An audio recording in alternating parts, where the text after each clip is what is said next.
Magandang araw mga ka-scientist, may isi-share na naman tayong isang basic na panirada. Yan ay kung isa ka sa naka-experience ng magalaw na makina or parang giniginaw lang kapag umaandar ito. At ang sasakyan natin ay Adventure 456 ang makina. Ang problema ay wala tayong video kung paano siya umandar na hindi pa natin inayos dahil nawala yung ibang video natin at parang kumakalog-kalog lang talaga yung andar niya at sobrang magalaw talaga. At ito na nga, tanggalin lang natin yung supply na galing sa kanyang injection pump papunta sa kanyang injector. So ganyan lang kabasic ang mga panirada natin ngayon. Next step ay kunin lang natin yung tubo ng kanyang return.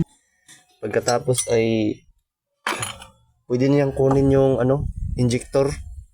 Gumamit tayo ng 22 yung dip. Ganyan lang.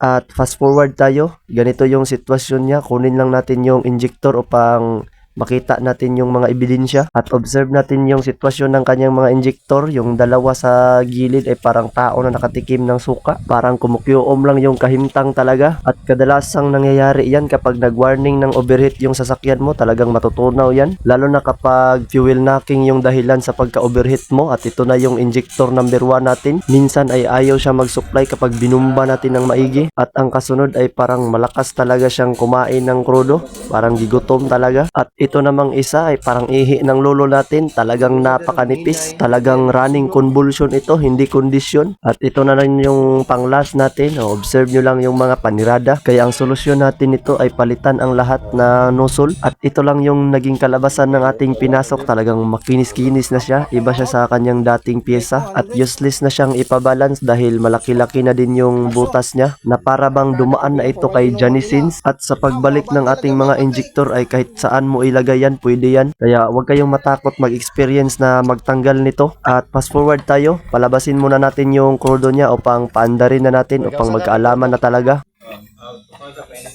Adrian, dito na start. Dito na. Start. Start ng kuryente. Okay.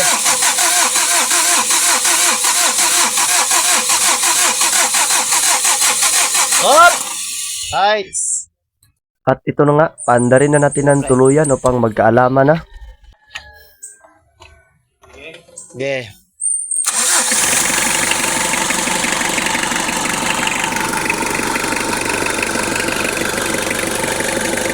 At dito ay napansin ko talagang may pagbabago sa pag-andar niya. Parang ayaw na gumalaw ng ating makina. At isa rin sa ginalaw natin dito ay itong injection pump niya. Ginalaw natin pabalik sa kanyang original na plastada.